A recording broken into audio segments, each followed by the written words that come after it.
Parenting. Just as there is a variety in adult lifestyles, there is variety in parenting styles as well. For some people, they plan to become parents. Others are surprised. Either way, it is normal to have mixed emotions about it. The needs and expectations of parents have stimulated many myths about parenting. For example, media accounts have portrayed parents as unhappy and feeling little joy in caring for their children. While parenting is certainly hard, researchers have found that parents are more satisfied with their lives than are non parents and have more positive feelings related to caring for their children than from other daily activities. When parents are unhappy, it's usually related to financial problems, sleep problems, and troubled marriages.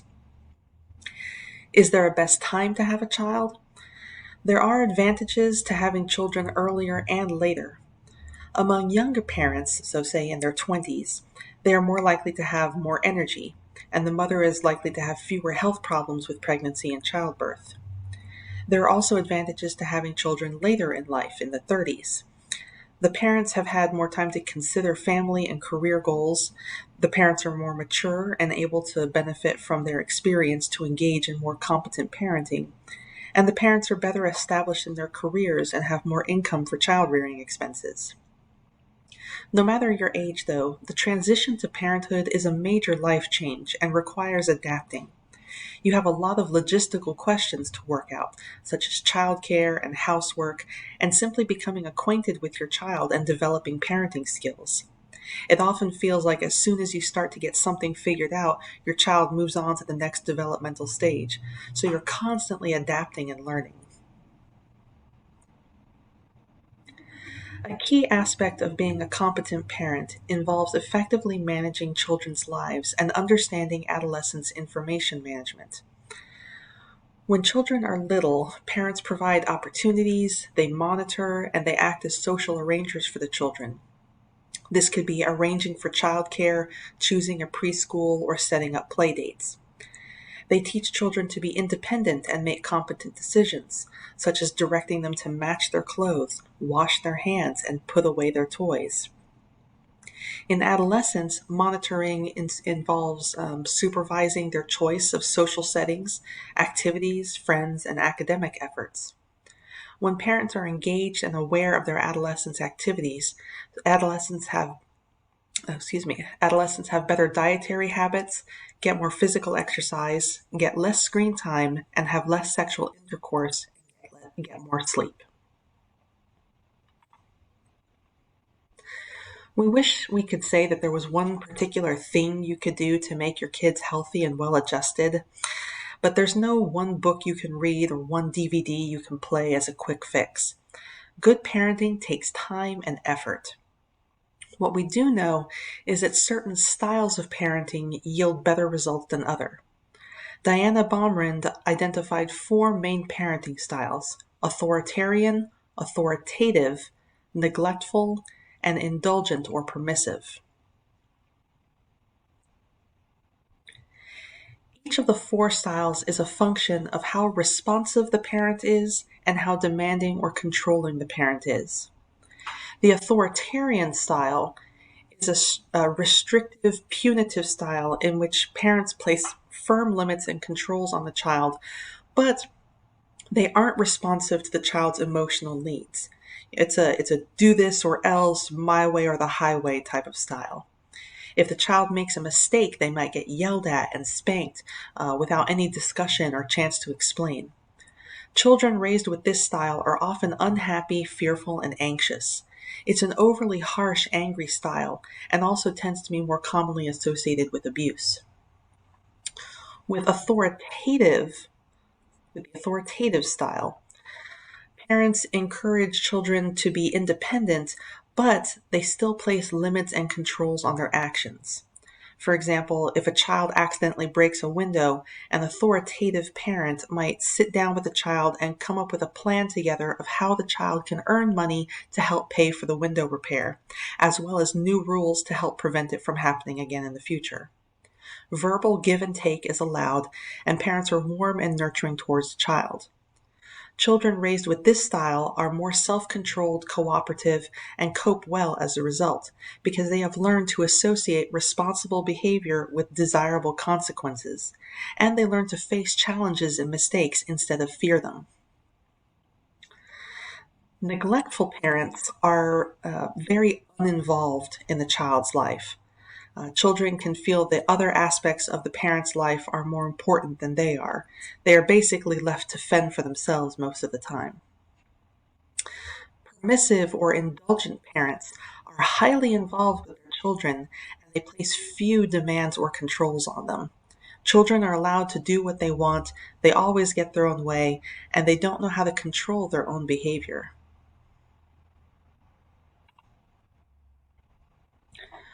When it comes to disciplining children, spanking and other corporal punishment is one of the least desirable ways to go about it if you want better long-term results. What are some reasons to avoid spanking? Well, first of all, when adults punish a child by yelling, screaming, and spanking, they're providing a very poor model for emotional regulation. They are presenting children with an out-of-control model instead of a level-headed one. Another problem is that punishment instills fear, rage, and avoidance in children. Children may learn to fear and avoid the parent, which will backfire when a time comes that they should come to you with an important problem, but they don't out of fear of punishment. Third, punishment tells children what not to do rather than what to do. Children should be given constructive feedback on what specific behaviors you want them to do, such as, why don't you try this? And lastly, some parents might unintentionally become so angry when they're punishing a child that they become abusive. Instead of physical punishment, most child psychologists recommend handling misbehavior by explaining the consequences of the child's actions. Now, this does not mean that all you do is talk to the child and that's it. You actually follow through with a consequence. For example, the parent might forbid TV viewing for a specified time. Whatever the consequence is, it should be given consistently and matter-of-factly. After all, it's not personal. They get to choose their results by choosing their behavior. Unfortunately, punishment sometimes leads to the abuse of infants and children. In 2017, approximately 674,000 U.S. children were found to be victims of child abuse at least once during that year, and 1,700 children died of child maltreatment. 91% of abused children were harmed by one or more parents. Laws in many states now require physicians and teachers to report suspected cases of child abuse, yet many cases go unreported, especially in infants and children too young to go to school yet. Whereas public and many professionals use the term child abuse to refer to both abuse and neglect, developmentalists increasingly use the term child maltreatment. This acknowledges that maltreatment includes diverse conditions. The four main types of child maltreatment are physical abuse, child neglect, sexual abuse, and emotional abuse. Physical abuse is characterized by the infliction of physical injury as a result of punching, beating, kicking, biting, burning, shaking, or otherwise harming a child. The parent or other person may not have intended to hurt the child. The physical injury might have resulted from excessive physical punishment.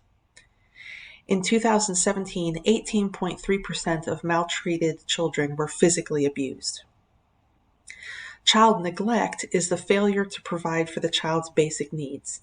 It is by far the most common form of maltreatment, with 74.9% of maltreated children being victims of neglect. Neglect can be physical, like abandonment, educational, like allowing chronic truancy, or emotional, like marked inattention to the child's needs. Most risk factors for neglect involve parental factors, such as a history of antisocial behavior or criminal offenses, having mental or physical problems, or having experienced abuse in their own childhood. Sexual abuse includes fondling of a child's genitals, rape, incest, sodomy, exhibitionism, and commercial exploitation through prostitution or the production of pornographic materials. Unlike physical abuse, many cases of sexual abuse do not produce any outward physical signs that abuse has taken place, so it's harder to spot. In 2017, 8.6% of maltreated children in the United States were sexually abused. Emotional abuse, otherwise known as psychological abuse, verbal abuse, or mental injury, includes acts or omissions by parents or caregivers that have caused or could cause serious behavioral, cognitive, or emotional problems. Although any of these forms of child maltreatment may be found separately, they often occur in combination, and emotional abuse is almost always present when other forms are identified. Why do people abuse and neglect children? There's no single reason. There are a combination of factors, such as a culture of violence and violence in media, family member interactions, such as parenting stress, substance abuse, social isolation, and socioeconomic difficulties, and an intergenerational transmission of child maltreatment, where parents who were maltreated as children are now maltreating their own children.